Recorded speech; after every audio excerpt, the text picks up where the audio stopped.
All right, so we got the oil filter here. This is the number on the oil filter. I'm using 25W50. First thing we're gonna do is trim down this motor all the way down. So I have it sitting up at first. You wanna leave it like that for about a minute or two, just to let the oil get to where it needs to go, and then we're gonna trim it all the way down. So take this 5/8 inch deep socket. We're gonna loosen this up. I just crack it loose, and then I immediately put this hose on, a 7/16 inch, and you're gonna turn it 2 times counterclockwise. So 1 full turn, 2 full turns. I can go 1 more, 3 full turns, but you don't want to do it too far. Then after about a half hour letting it sit, I'm gonna turn this and tighten it back up by hand until it's about hand tight. Take that 5/8 deep socket and just crank it snug. Again, not doing it too tight, but not too loose either. Then we're gonna pop this top of this cowling open, hit the red button, use that handle to pull this cowling off. Then we're gonna trim this motor up, make it a little bit easier on ourselves. Wipe down any excess oil. And we're gonna take this oil filter wrench and loosen up the oil filter on the side of the cowling on the left side. So just spin this thing loose, then you can just spin it off by hand. Pops off. I've never had any oil drip out, so no need to worry about that. Take the new one, spin that thing on, and I just do it about, I don't know, about as tight as I can get it with my hand. And then I write the motor hours on there so I know exactly how many hours when it was changed. Take this 25W50 oil. We're going to fill up 1 entire gallon, so it's 4 quarts. Then the second one, we're going to do about 3/4 of it. So we're going to do 3 out of the 4 quarts.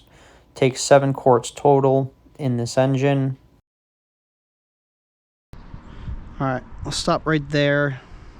Still feels like I got at least a third left in there, but just to show you guys, I'll pull this out. So this dipstick comes all the way out, and you can see the first 2 are completely covered in oil, and these are blank, they're dry. So probably a little bit more, because you want to get up to at least the third one. You don't want to go over the 4th one. It if I move this out of the way, it actually shows you. So as long as you're in between, these are okay. You have to add oil if you get down below that one, but between, so I'll fill up a little bit more. We'll go right there. That feels about right. I mean, if you really want to, you can take a look. I mean, eyeballing it, I've got exactly just over a quart left, so I'd say that was pretty stinking accurate just based on feel.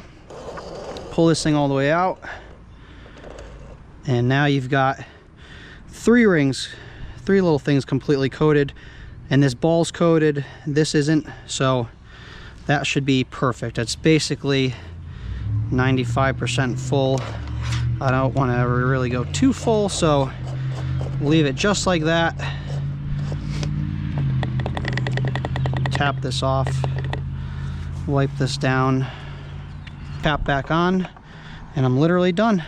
The easiest way to put this cowling back on, so I'm going to trim it up a little bit until you got a little bit of an angle, and it just makes it a lot easier for whatever reason to drop this thing on there. So usually I try to line up the front of it while I'm doing it.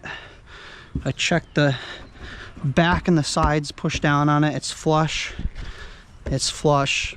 and if it is flush, actually, and then when you push this red button and you push this down, you should easily be able to lock that in place, and then this little push thing is how you close it, and you're done. All right, and just the last step, that's why I use this oil pan, because it's got this nozzle on the front of it. I'll look on the back side of this as I'm filling it. Obviously you don't want to tilt too high so it goes over it, but you can see the oil level right there on the side of the canister, so you know when you're getting towards the top. and you just keep filling, and then as it gets towards the top, I stop. And I'm gonna have to put the rest of this in a different canister, but